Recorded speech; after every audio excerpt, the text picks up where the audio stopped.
اور اچھے کام کیے، اور پھر کیا کیا؟ حق بات کی، صبر کی وصیت کی۔ یہ آیت جو رب نے فرمایا نا، یقین جانو غوث پاک نے یہ سارے کام کیا۔ لوگ صرف غوث پاک کو 11ویں کے نام سے یاد کرتے ہیں، وہ 11ویں کے والے سے کچھ جانتے ہی نہیں، وہ 11ویں جانتے ہیں، اس کے علاوہ نہیں جانتے۔ ان کو یہ نہیں پتا غوث پاک نے علم کا کیا کام کیا، علم کا کیا درس دیا ہے۔ تو لوگ کہتے ہیں جناب آپ 11ویں آ کرتے ہو، اس لیے ہم غوث پاک کو نہیں مانتے۔ میں نے کہا 11ویں ماننا تو نہ فرض ہے، نہ واجب ہے، نہ سنت ہے۔ آپ 11ویں نہ مانے، غوث اعظم کو مانے نا، غوث پاک کو مانے نا۔ تو جب غوث پاک کو مانیں گے تو 11ویں میں ماننا پڑے گا۔ کیسے کہ ہارون رشید بادشاہ کا دوست علماء، اعلیٰ حضرت اس کو لکھتے ہیں دوست علماء، ہارون رشید بڑا جابر بادشاہ تھا۔ جناب ایک وہ حکم کرتا تو اس کی فوجیں تیار ہو جاتی اور کفار کو، منافقوں کو، سریکیوں کو لتاڑ کے رکھ دیتی۔ اتنا بڑا بادشاہ لیکن دوست و علماء کا تھا۔ یہ اس کی فضیلت اعلیٰ حضرت نے بیان کی ہے۔ اس نے کتنے شہر، کتنے ٹرین پتا کیے، یہ نہیں کہا حضرت نے، حضرت کہتے ہیں وہ دوست علماء تھا۔ اللہ اکبر، اللہ کرے کہ یہ بات سمجھ آ جائے۔ اور وہ علماء سے مشورہ کرتا تھا۔ اس کی مجلس میں علماء تشریف فرما ہے، پانی ہوتی ہے لگا، سادہ پانی۔ لوگوں نے کہا حضور یہ پانی تو باسی ہے جو آپ کے وزیر سے پیش کری۔ اس نے کہا یہ پانی پھینک دو۔ وہاں پر علماء نے کہا کہ ہارون رشید اگر تو جنگل میں ہو، صحرا میں ہو، ریگستان میں ہو، 3 دن تجھے پانی نہ ملے، بتا یہ پانی تجھے ملتے تو کیا کرے گا؟ کہا حضور اس وقت میں پانی پیوں گا، میں اس پانی کو پھینکوں گا نہیں۔ کہا اگر تو تب نہیں پھینکے گا تو اب بھی نہیں پھینک سکتا۔ پانی کی قدر کر۔ یہ علماء ہارون رشید کو کہہ رہے ہیں، جو ہارون رشید کون ہے؟ وہ بادشاہ ہے۔ اب تو معاملہ ہی ہوتا ہے نا، اب تو جناب علماء جا کے نام نہاد ہونا، وہ جا کر حکومت سے پوچھتے ہیں ہم دین کو کیسے چلا دیتے ہیں۔ پھر حکومت بھی ان کو ہی بٹھاتی ہے اپنے پاس، جو ان کی جناب تائید کرے اور علماء سے پیچھے چلنا ہے، کیونکہ عالم کے پاس وہ بادشاہت ہے جو آپ کے دلوں پر حکومت کرتا ہے۔ ٹھیک ہے نا؟ اب کہا کہ حضور بتائیں اگر آپ صحرا میں ہوں یہ پانی آپ کو نیچے پھینکیں گے، کہاں نہیں پھینکیں گے، پیئیں گے؟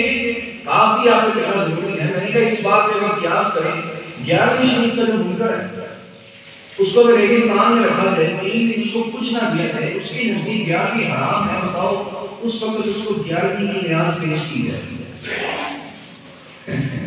اس وقت اس کو 11ویں کی نیاز پیش کی جائے۔ 3 دن کچھ نہیں کھایا نہ پیا۔ شریعت پتہ کیا کہتی ہے یہاں پہ؟ تیرے نزدیک اگر 11ویں حرام ہے تو شریعت کہتی ہے شراب پینا تجھے اگر پیش کرتی ہے نا اس وقت شراب پینا تجھ پہ واجب ہے، جان بچانا واجب ہے۔ مردار سامنے آ جائے وہ کھانا واجب ہے،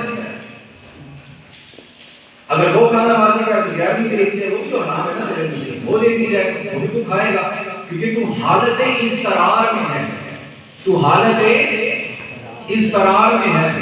تو یہ تیرا جسمانی مسئلہ ہے، تیرا جسمانی مسئلہ ہے، وہی ہمارا روحانی مسئلہ ہے۔ یہ بات ہے معرفت کی، یہ معرفت کا سمندر ہے، یہ تصور ہے کہ بھائی جسمانی مرض کا علاج ہے، عشق کا علاج نہیں ہے۔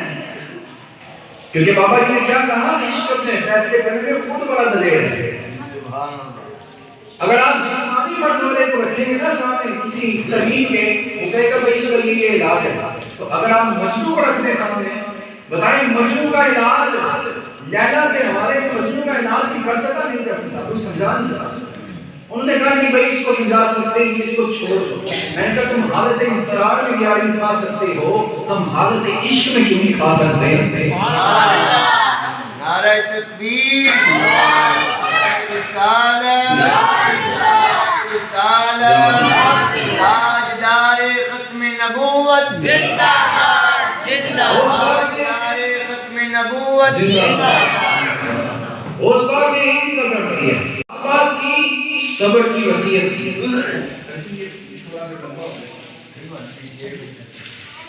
وہ اس بات نے صبر کی حیثیت کی اور حق بات یہ آیت ہے میری آپ توجہ دیجیے.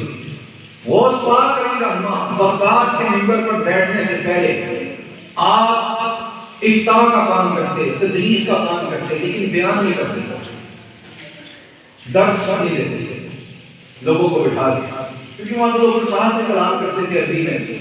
تو غوث پاک تھوڑی سی جھجک اندر کی, غوث اعظم ہے اور کچھ انتظار بھی تھا.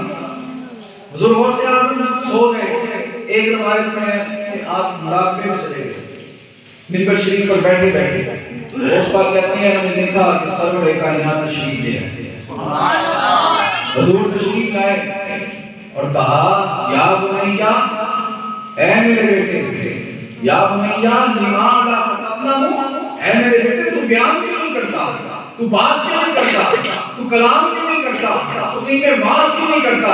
عرض کی یا رسول اللہ انا رجل عجمی کیف اتکلم علی فصحاء العرب.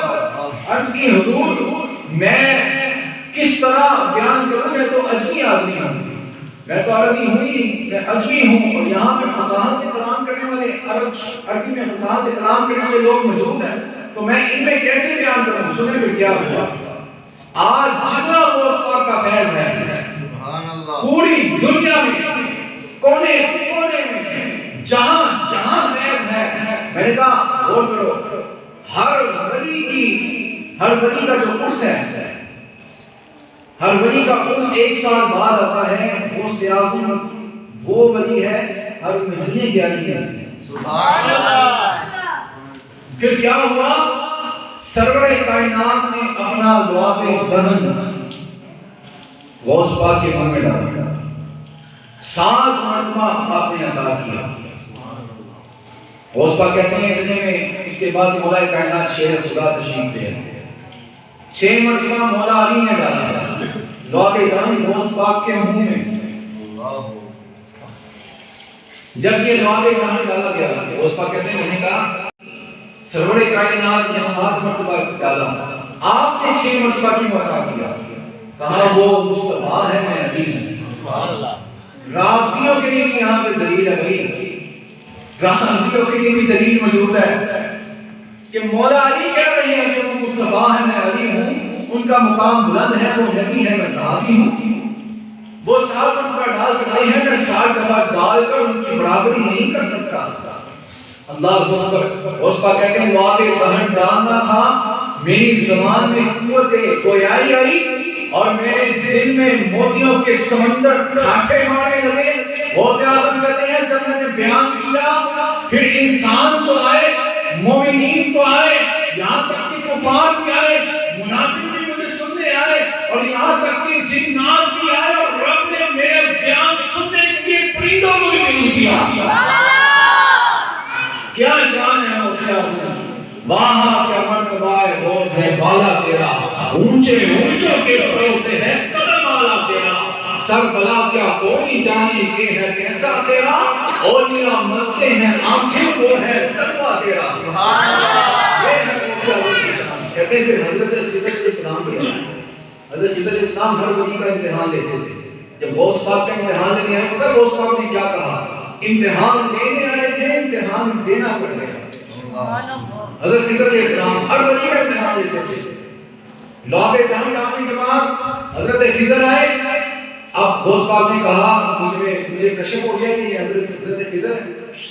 بعض اولیاء کو نہیں ہوتا تھا. غوث پاک کہتے ہیں میں نے کہا آپ نے کہا تھا, غوث پاک کہتے ہیں میں نے کہا آپ نے کہا تھا کہ موسیٰ تم میرے ساتھ ٹھہر نہیں سکو گے. غوث پاک کہتے ہیں میں یہ کہتا ہوں اے خضر آپ میرے ساتھ ٹھہر نہیں سکیں, کیونکہ آپ اسرائیلی ہیں اور میں محمدی ہوں. غوث پاک کا امتحان نہیں ختم ہوا. اللہ اکبر, کیسا امتحان تھا. اور یہ لازم تھا. غوث پاک کے آپ نے بغداد کے منبر پہ درس دیا, 400 علماء آپ کے بیان کو قبول کرتے ہیں. بڑے بڑے مشائخ, بڑے بڑے اولیاء اللہ آپ آپ کے قدموں میں گر جاتے, یہاں تک کہ بڑے بڑے مشائخ اپنے کپڑے پھاڑ لیتے. اتنی رکت تاری ہوتی.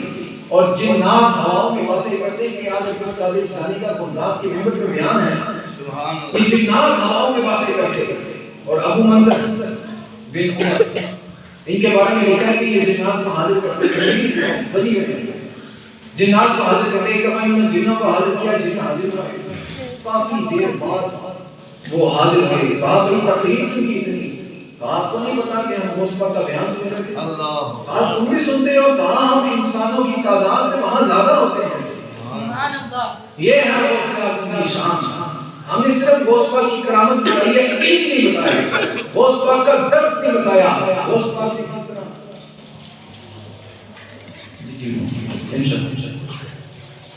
ہم نے غوث پاک کا علم نہیں بتایا، درس نہیں بتایا جو آپ نے دیا۔ اور غوث اعظم شہنشاہ بغداد وہ ہیں، رب نے کیا فرمایا، جنہوں نے حق بات کی اور صبر کی، بولے وصیت کی۔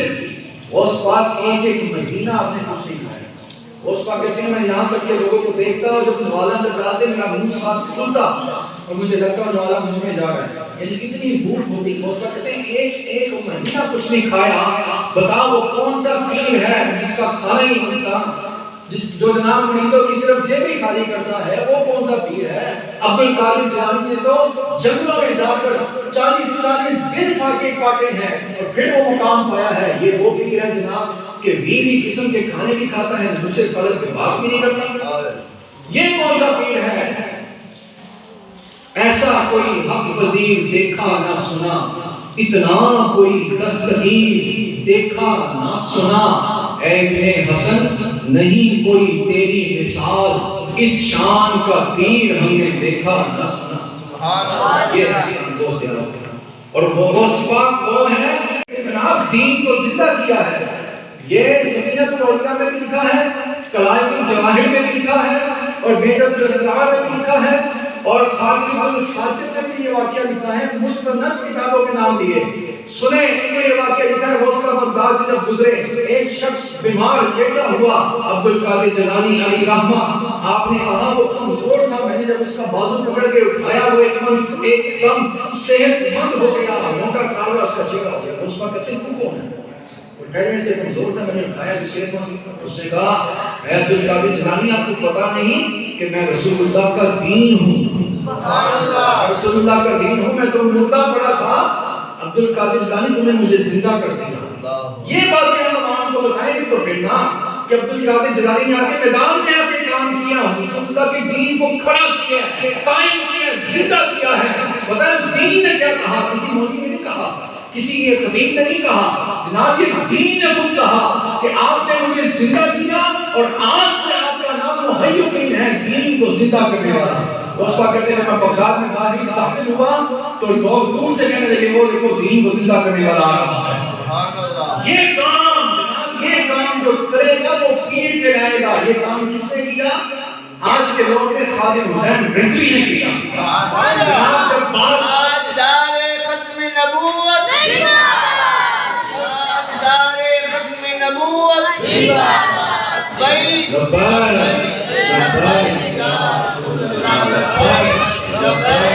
لبیک یا رسول اللہ لبیک لبیک لبیک